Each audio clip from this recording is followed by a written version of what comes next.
Hi, today we would be discussing export-oriented units. First of all, what is the meaning of export-oriented units or EOUs?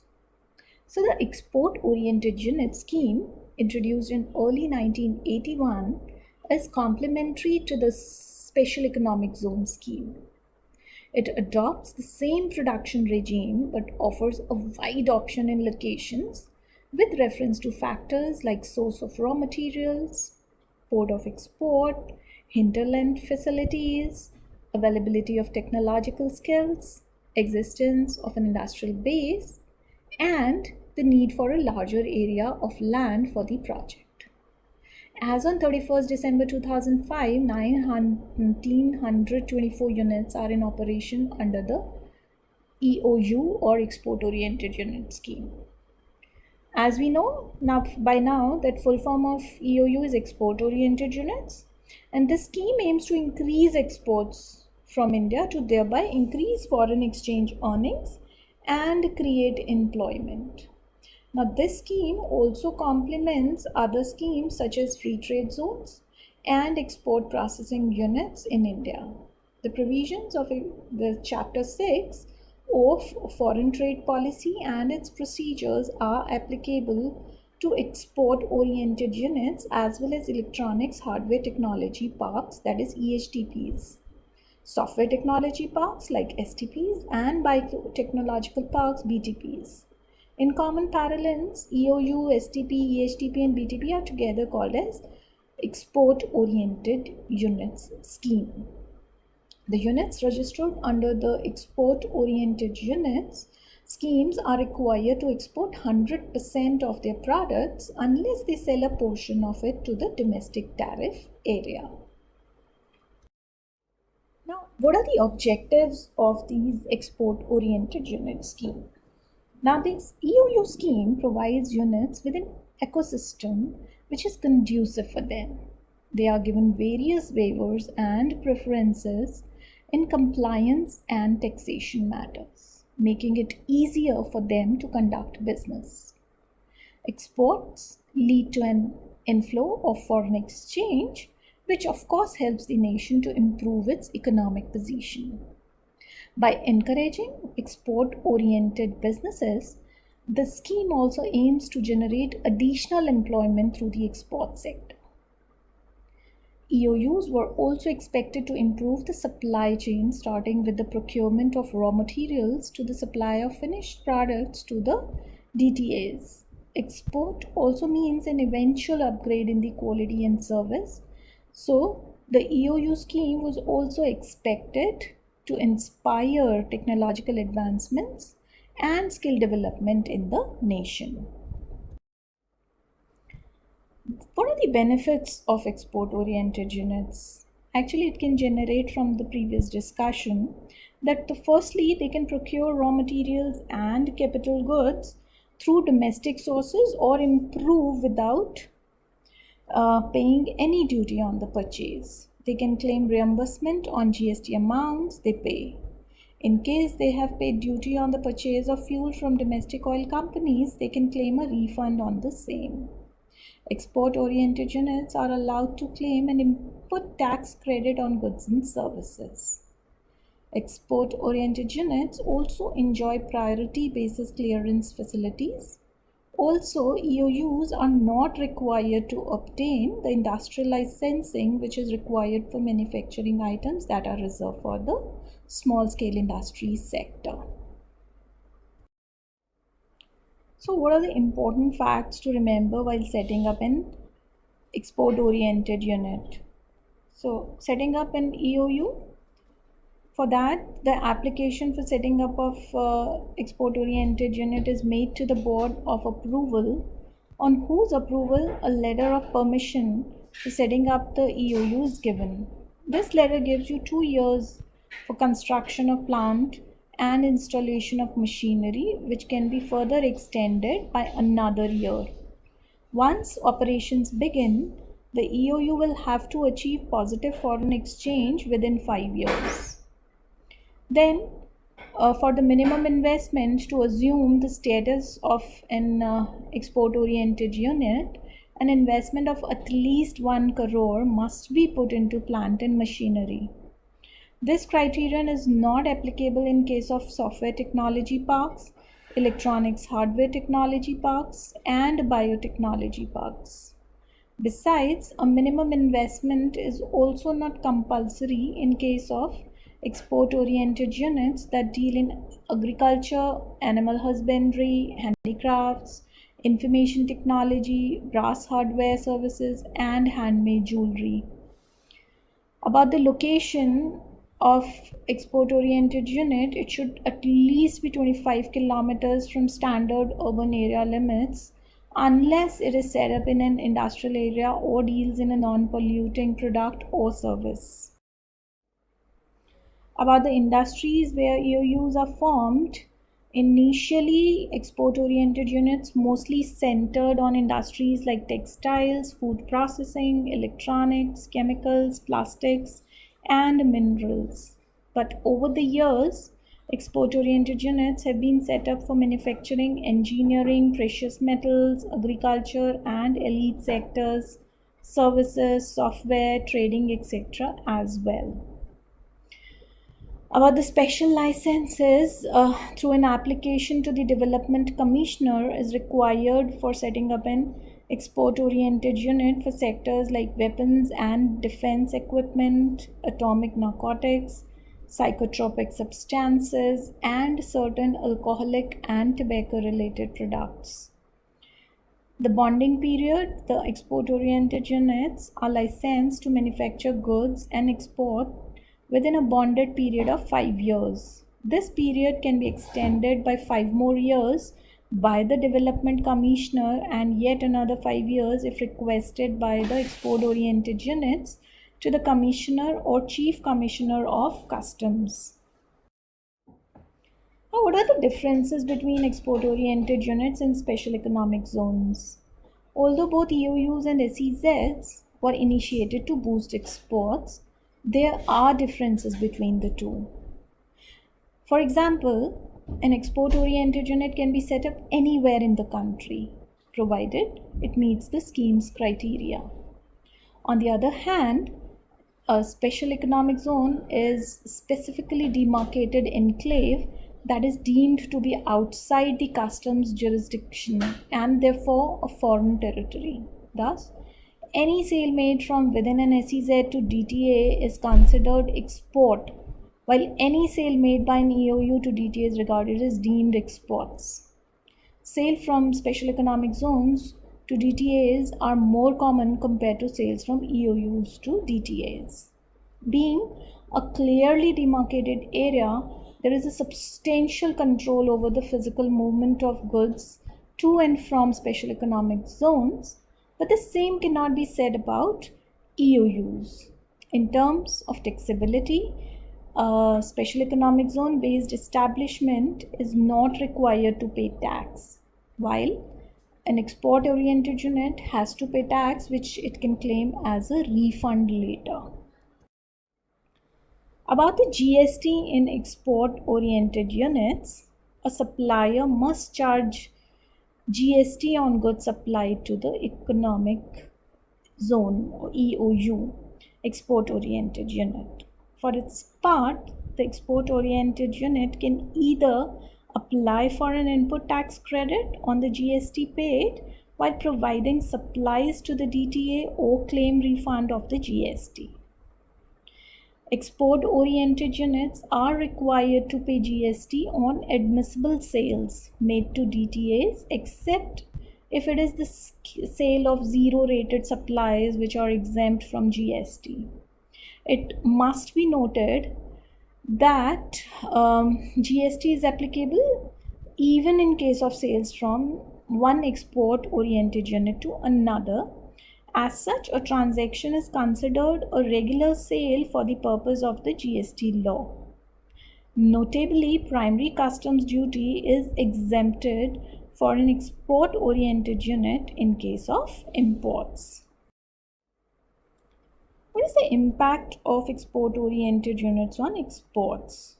So we can see or observe that the positive effect of export-oriented unit scheme was actually prominent in the first 2 decades of its existence until the floating of special economic zone scheme came.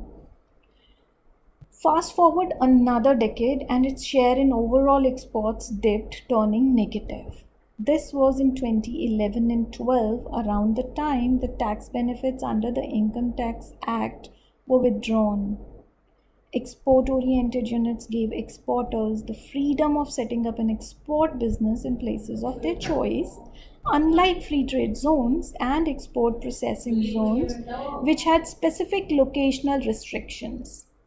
It has also given exports a wide range of industrial sectors to choose from while setting up their export-oriented units.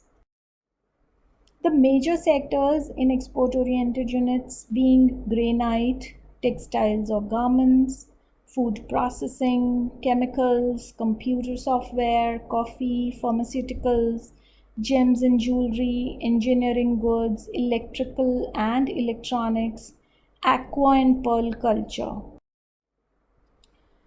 About the exports from EOUs, if we see during 2004-5 were of the order of 36,806 crores as compared to the export of 28,827 crores achieved during 2003-4, registering a growth of 27.68%. About the EOU or economic export-oriented unit activities, initially export-oriented units were mainly concentrated in textiles and yarn, food processing, electronics, chemicals, plastics, granites and minerals and ores. But nowadays, export-oriented units has extended its areas of work, which includes functions like manufacturing, servicing, development of software, trading, repair, remaking, reconditioning, re-engineering, including making of gold or silver or platinum jewelry, and articles thereof, agriculture, including agro-processing, aquaculture, animal husbandry, biotechnology, floriculture, horticulture, pisciculture, viticulture, poultry, sericulture, and granites. What has been the need for the special license? To set up an export-oriented unit for the following sectors, an export-oriented unit owner needs a special license. These are arms and ammunition, explosives and elite items of defense equipment, defense aircrafts and warships, atomic substances, narcotics and psychotropic substances and hazardous chemicals, distillation and brewing of alcoholic drinks, cigarettes or cigars and manufactured tobacco substitutes. In the above mentioned cases, export-oriented units owner are required to submit the application form to the Development Commissioner, who will then put them up to the Board of Approvals. Choosing the location for export-oriented unit. EOUs can be set up anywhere in the country and may be engaged in the manufacture and production of software, floriculture, horticulture, agriculture, aquaculture, animal husbandry, pisciculture, poultry, sericulture, and other similar activities. However, it should be noted that in case of large cities where the population is more than 1 million, like Bangalore and Cochin, the proposed location should be at least 25 kilometers away from the standard urban area limits of that city, unless it is to be located in an area designated as an industrial area before 25th July 1991. Non-polluting export-oriented units such as electronics, computer software, and printing are exempt from such restrictions while choosing the area.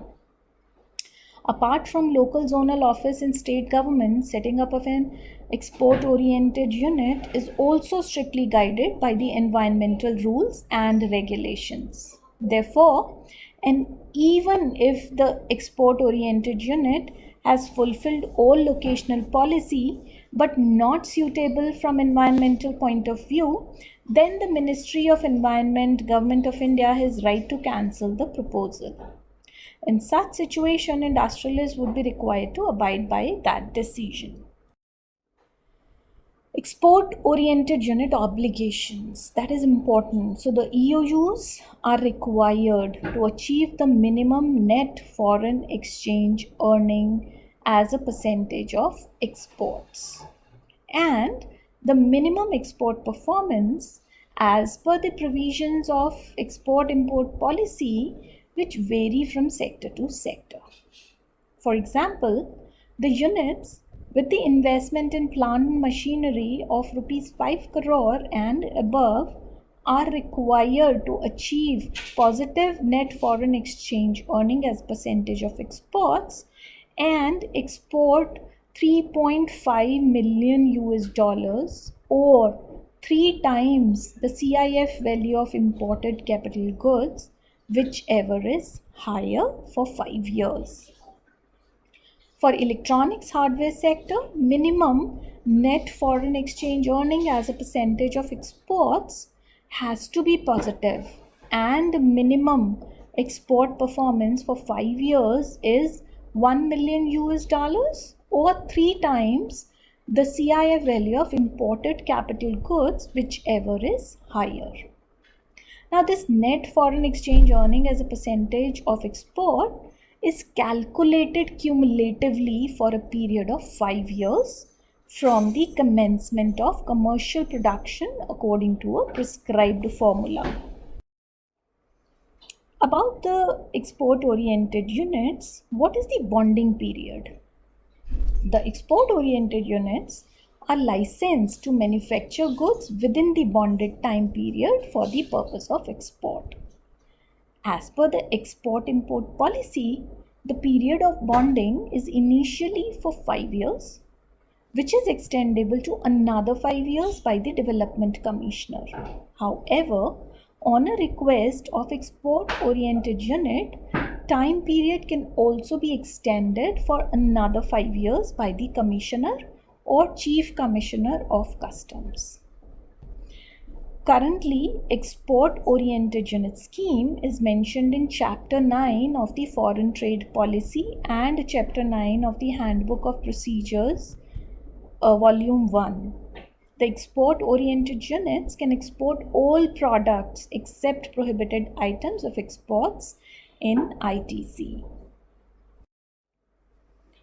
So there has been recent policy changes in export-oriented units, like the export of goods up to 1.5% of FOB value. In order to facilitate the smooth functioning of export-oriented units, the development commissioners will fix time limits for finalizing the disposal of matters relating to export-oriented units. New units engaged in export of agriculture or horticulture or aquaculture products have been allowed to remove capital goods inputs to the DTA on producing bank guarantee equivalent to the duty forgone on the capital goods or input proposed to be taken out. The export-oriented units in textile sectors are allowed to dispose of the leftover material or fabrics up to 2% of cost insurance rate value of imports on consignment basis. Recognizing that settling the accounts for every consignment is complex and time consuming, it has been decided to follow disposal of leftover material on the basis of previous year's imports. What are the incentives or facilities available to export-oriented units? So there has been various incentives or facilities which are available to export-oriented units. We can just go through them in brief.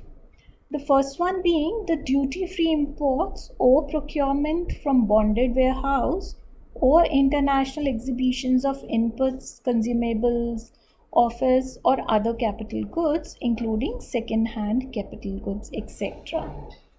Also, procurement of goods from domestic tariff area without payment of central excise duty. The third is supplies by DTA manufacturer are eligible for deemed export benefits under Chapter 8 of the FTP, which includes drawback, refund of terminal excise duty, and issuance of advance authorization enabling duty-free import to the DTA supplier. Also, full reimbursement of central sales tax on goods purchased from DTA against C form for manufacture of goods for export. Export income exempted from payment of income tax. The DTA sale, including advanced DTA sale up to 50% on FOB value of export, physical exports, permitted on payments of concession rate of central excise, only positive net foreign exchange earnings to be achieved over a period of 5 years. About other incentives and facilities, the duty-free goods except capital goods to be utilized over a period of 3 years. Export proceeds to be realized within a period of 12 months. Retention allowed up to 100% of export earnings in EEFC account. The supply is made in DTA under paragraph 6.9 of FTP and supplies to other exporting units or bonded warehouses accounted for the purpose of fulfillment of positive NFE. The goods allowed to be supplied duty-free in DTA against advance authorization or DFIA issued by DGFT. Job work or subcontracting for or from DTA permitted subject to fulfillment of certain conditions. Import or export of goods, including precious goods, permitted through personal carriage and foreign post office. FDI up to 100% permitted as per the guidelines of Department of Industrial Policy and Promotion. Exemption from industrial licensing for manufacture of items reserved for small-scale industries sector. The software units allowed to use computer systems for training purposes, including the commercial training. Then export-oriented units allowed to install one fax machine and 2 computers outside the bonded area of the unit. The depreciation up to 100% permissible on capital goods. On debonding, the duty to be paid on the depreciated value of the capital goods. So what are the import or procurements by export-oriented units? So there are duty-free procurements. The export-oriented units are eligible for procurement of goods from DTA without payment of central excise duty, subject to the following circular. For this purpose, certificate in Form CT3 annexed to the aforesaid circular as Annexure A is required to be issued by Superintendent Central Excise in charge of export-oriented units. Such goods are required to be brought directly from the manufacturer or warehouse into the unit's premises under AR3. On arrival of the goods at the premises of the user industry, that is export-oriented unit, the user industry shall verify the number or quantity or weight or description or value or duty, etc. with the contents mentioned in the ARE3 and invoice of the goods and account for the goods in the records maintained. The user industry shall endorse certificate of warehousing on the application ARE3 and an intimation regarding arrival of goods with all 3 copies of application ARE3 by the user industry shall be sent to the superintendent in charge of the export-oriented unit. Superintendent shall depute the bond officer to examine the goods on the same day of receipt of information regarding goods arrival, and physical verification of the goods would be undertaken within 24 hours. The issuance of pre-authenticated CT3 books. Now, to avoid separate permission every time, The export-oriented units are issued pre-authenticated CT3 in booklet form, and against such pre-authenticated CT3, the export-oriented units are allowed to procure capital goods in addition to raw materials, consumables, etc. About the availment of CENVET credit, there is CENVET credit facility has been extended to export-oriented units with effect from 6th September 2004. The EOUs can now procure goods on payment of duty and take credit of duty paid on goods and services in terms of CENVAT Credit Rules 2004, which can be later utilized for payment of duty in respect of DTA sale. In case unit is unable to utilize the credit, it can claim refund of the CENVAT credit in terms of CENVAT Credit Rules 2004. What about the import by export-oriented units or EHTPs or STP units? So the export-oriented units are allowed to import all types of goods, namely capital goods, raw materials, consumables, office equipments, for the purpose of manufacture or production of export products and export thereof without payment of duty. The units are also allowed to procure these goods from private bonded warehouses or from international exhibitions held in India without payment of duty. The exemption from duty is allowed under customs notification. The export-oriented units intending to import goods without payment of duty are required to obtain a procurement certificate from the jurisdictional range officers or superintendent of customs in the format as provided in CBEC. The bill of entry is filled and assessed at the port of import. On the strength of the procurement certificate, Assistant Commissioner of Customs in charge of the port of import allow clearance of goods without payment of duty under the exemption notification, subject to the condition that the unit would submit re-warehousing certificate to the AC in charge at the port of import within a period of 90 days of issue of procurement certificate. The goods are allowed clearance from the private bonded warehouse also on the strength of the procurement certificate. The import consignments meant for export-oriented units are not subjected to detailed examination at the port of import.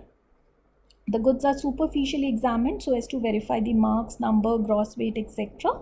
by the customs staff at the port of import for the purpose of completion of assessment. The imported consignments are examined in full at the bonded premises of the unit. The export through courier. The export-oriented units can also effect their exports through authorized couriers. The procedure as laid down under Courier Export or Import Regulations 1998 shall apply. The procedure for presentation of shipping bill assessment and examination will be same as the case of usual export. Export through post. So the export-oriented units intending to export their products, trade samples or warranty spares can avail the facility of exporting through foreign post offices. Now, export through electronic mode. The export-oriented units engaged in the development and export of software and units in STPs are allowed to export goods through data communication links. The export-oriented units or STP units are required to use SOFTEX form in place of shipping bill and GR form. The declaration in form SOFTEX shall be submitted in the triplicate to the director or designated officer of STPI. After certifying all the 3 copies of SOFTEX form, the designated authority or director STPI forward the original to the nearest office of the RBI and return the duplicate to the exporter. The triplicate copy is retained by the designated authority or director STPI. On realization of the export proceeds, the authorized dealer, after due certification, submits the duplicate of SOFTEX form to the RBI for payment. What is STP-EHTP scheme? These are the sector-specific export-oriented unit schemes introduced in years 1991 and 93 respectively. Under STP scheme, a software development unit can be set up for the purpose of development of software, data entry and conversion, data processing, data analysis and control, data management, and call center services for export out of India. Under EHTP scheme, a unit can be set up for the purpose of manufacture and development of electronic hardware or electronics hardware and software in an integrated manner for export out of India. At the time of introduction of sector-specified STP scheme in 1991 and Electronic Hardware Technology Park scheme in 1993, considering the highly technical nature of the requirement as regards guidance and assistance of this sector, it was felt that ministry requirement is dealing with the similar type of work would be more appropriate. With this intention, STP and EHTP schemes were placed under the administrative control of Ministry of Communication and Information Technology, unlike general export-oriented units, which are placed under the administrative control of Ministry of Commerce and Industry. The administration of STP-EHTP scheme is done by the Department of Information Technology under the Ministry of Communication and Information Technology through Director Software Technology Park of India. These are the references. Thank you for listening.